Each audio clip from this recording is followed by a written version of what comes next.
అందరికీ నమస్కారం.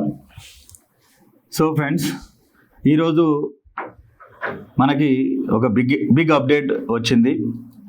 ఈ గ్రామ పాలనా ఆఫీసర్కి సంబంధించి మనకి ఒక మంచి న్యూస్ రావడం జరిగింది.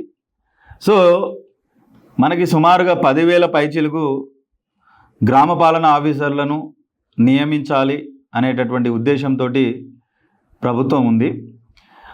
ఇటీవలే భూభారతి చట్టాన్ని కూడా అమల్లోకి తీసుకురావడం జరిగింది.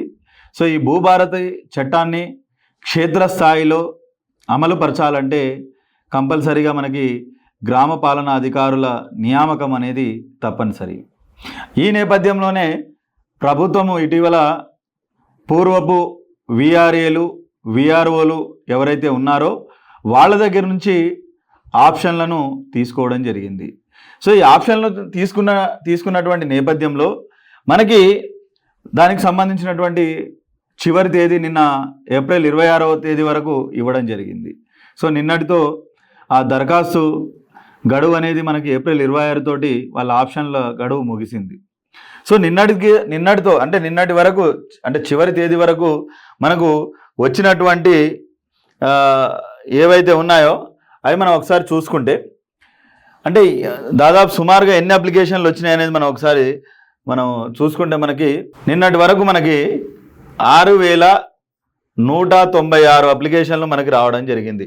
6,196 అప్లికేషన్లు మనకి రావడం జరిగింది. అంటే ఆప్షన్లు ఎంతమంది ఇచ్చారు? మనకి 6,196 మంది ఆప్షన్లు ఇవ్వడం జరిగింది.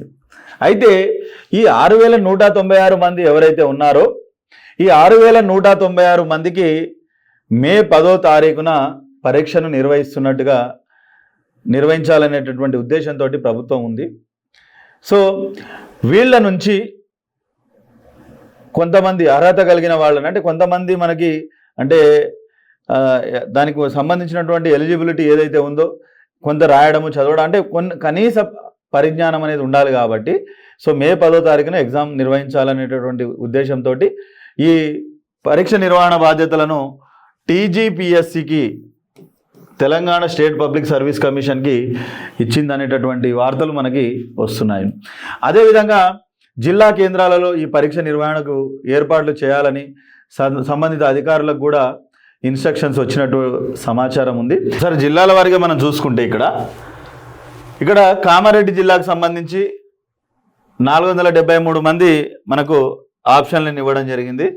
అదేవిధంగా నిజామాబాద్కు సంబంధించి 404 మంది, రంగారెడ్డి జిల్లాకు సంబంధించి 395 మంది, సంగారెడ్డి జిల్లాకు సంబంధించి 338 మంది, అదేవిధంగా ఖమ్మంకు సంబంధించి 325, నల్గొండకు సంబంధించి 299, అదేవిధంగా వరంగల్కి సంబంధించి 237, సూర్యాపేటకు సంబంధించి 235, భద్రాద్రి కొత్తగూడెం 218, కరీంనగర్ 209, సిద్దిపేట 186, వికారాబాద్ 183, మహబూబ్నగర్ 180, అదేవిధంగా యాదాద్రి భువనగిరి 180, మంచిర్యాల 178, జగిత్యాల 172, మహబాద్ 172, నాగర్ కర్నూలు 153, హనుమకొండ 142, జయశంకర్ భూపాలపల్లి 139, నారాయణపేట 138, నిర్మల్ 138, మెదక్ 136, వనపర్తి 118, పెద్దపల్లి 117, ఆదిలాబాద్ 109, అదేవిధంగా జనగాం 109, జోగులాంబ గద్వాల 101,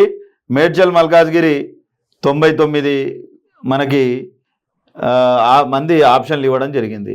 ఇంకా మనకి ఇంకా కొన్ని జిల్లాలు చూసుకుంటే కొమరంభీం ఆసిఫాబాద్ 88 మంది, ములుగు 78 మంది, రాజన్న సిరిసిల్ల 78, హైదరాబాద్ 69. ఇలా మనకి మొత్తము ఎంతమంది ఆప్షన్లు ఇచ్చారండి? 6,196 మంది మనకి ఆప్షన్లు ఇవ్వడం జరిగింది. మనకు అవసరమైనటువంటి పోస్టులు ఎన్ని?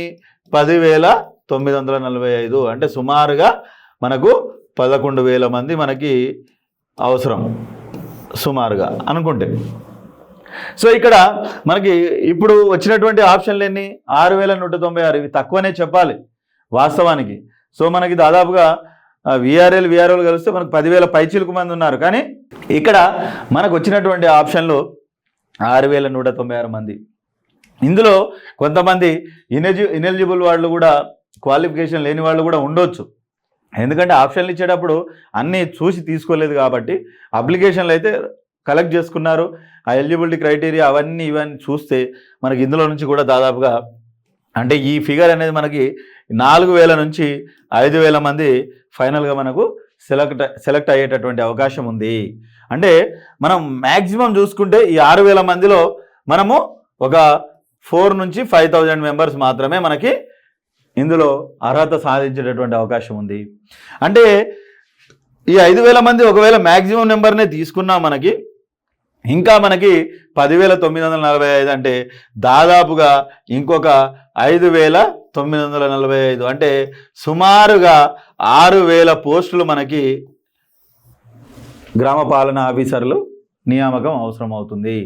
కాబట్టి ఇక్కడ మనము తెలుసుకోవాల్సినటువంటి అంశం ఏంటంటే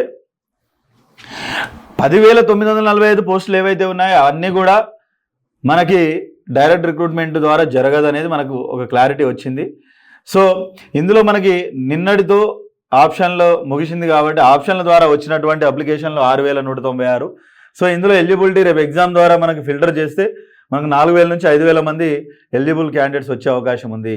అంటే మనం ఎంత అనుకున్నా కానీ 5,000 మంది వచ్చినా కానీ మ్యాక్సిమం తీసుకుంటే మనకి మొత్తము 5,945 పోస్టులు మనకి డైరెక్ట్ రిక్రూట్మెంట్ ద్వారా వచ్చే అవకాశము ఉంది. కాబట్టి మిత్రులందరికీ నేను చేసే రిక్వెస్ట్ ఏంటంటే మీ సమయాన్ని వృధా చేసుకోవద్దు.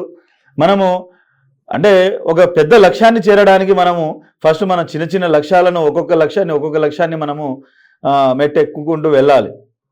తర్వాత మనము ఇటీవల మనం చూసాము గ్రూప్ 1 విషయంలో మనము చాలా భంగపడ్డాము. అంటే మనం ఏంటంటే ఫస్ట్ మనకి వచ్చినటువంటి నోటిఫికేషన్ ఏదైతే ఉందో దాన్ని మనం అసలు నిరుద్యోగులు ఎవరైతే ఉన్నారో ఇది జాబ్ చిన్నది కదా, మా స్థాయికి తగ్గది కాదు కదా అలా ఆలోచించాల్సిన అవసరం లేదండి. ఫస్ట్ మనకి ఒక ఉద్యోగం సాధించామంటే మనకు ఒక కాన్ఫిడెన్స్ వస్తుంది.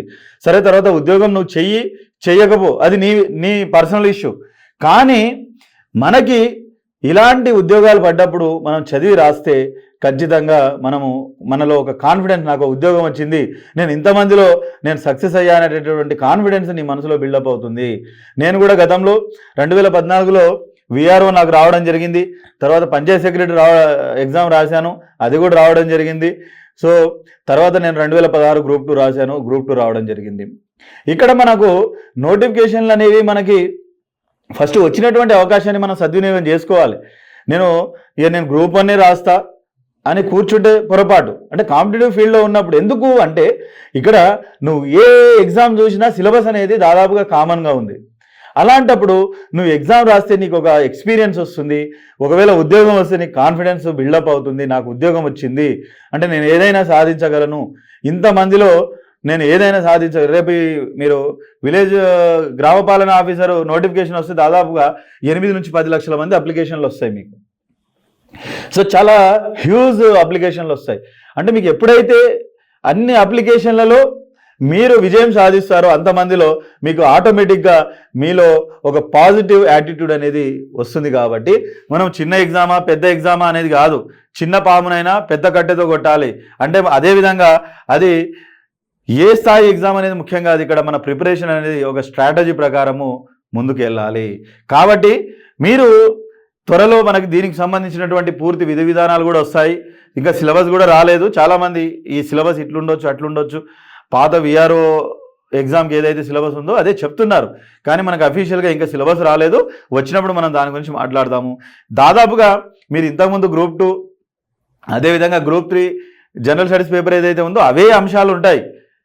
కాకపోతే కొత్తగా మీకు మనకి ఇటీవల భూభారతి చట్టం వచ్చింది కాబట్టి ఈ రెవెన్యూ చట్టాల గురించి ఒక అంశం పెట్టే అవకాశం ఉంటుంది. కాబట్టి మీరు మీ విలువైనటువంటి సమయాన్ని కాలయాపన చేసుకోకుండా, వృధా చేసుకోకుండా ఒక ఉద్యోగం కొట్టి మీ యొక్క కాన్ఫిడెన్స్ లెవెల్ని పెంచుకోవాలి. అలా పెంచుకుంటూ మీరు ముందుకు వెళ్తే మీరు అనుకున్నటువంటి లక్ష్యాన్ని మీరు సాధించుకోవచ్చు. అంతేగాని మనం వచ్చినప్పుడు చూద్దాంలే అనుకుంటే మళ్ళీ మనం వెనకబడిపోతాము. కాబట్టి మీ అందరినీ రిక్వెస్ట్ చేసేది ఒకటే, అందరికీ కూడా మీ ప్రిపరేషన్ని స్టార్ట్ చేయాలి. అదేవిధంగా మీకు ఈ లేటెస్ట్ అప్డేట్స్ జాబ్ అప్డేట్స్ కానీ లేకపోతే ఈ గైడెన్స్ ఏదైతే ఉందో మనం ఎలా ప్రిపేర్ కావాలి, కాంపిటేటివ్ ఎగ్జామ్కి సంబంధించినటువంటి ప్రిపరేషన్ మీద ఎలా సాగించాలనేటటువంటి అంశాలను మీకు ఖచ్చితంగా ఎప్పుడు మీ ముందుకు తీసుకొస్తుంటాను. సో అందుకోసం మీరు export online academy YouTube channel ఉందండి, ఆ యూట్యూబ్ ఛానల్ని సబ్స్క్రైబ్ చేసుకోండి. అదేవిధంగా మీరు ఎంతమందికి షేర్ చేస్తే మీరు అంతమందికి మీ మిత్రులకు కావచ్చు, మీ శ్రేయోభిలాషులకు అందరికీ కూడా ఎవరైతే కాంపిటేటివ్ ఎగ్జామ్స్ ప్రిపేర్ అవుతున్నారో వాళ్ళందరికీ షేర్ చేయండి. తద్వారా మాకు కూడా ఇంకా వీడియోలు చేయాలనేటటువంటి ఇంట్రెస్ట్ వస్తుంది. సో దయచేసి మీరందరూ కూడా దీన్ని మీరు అందరికీ షేర్ చేసి అదేవిధంగా అప్డేట్స్ని పొందుతారని నేను ఆశిస్తున్నాను. సో థ్యాంక్ యూ, అందరికీ ఆల్ ది బెస్ట్.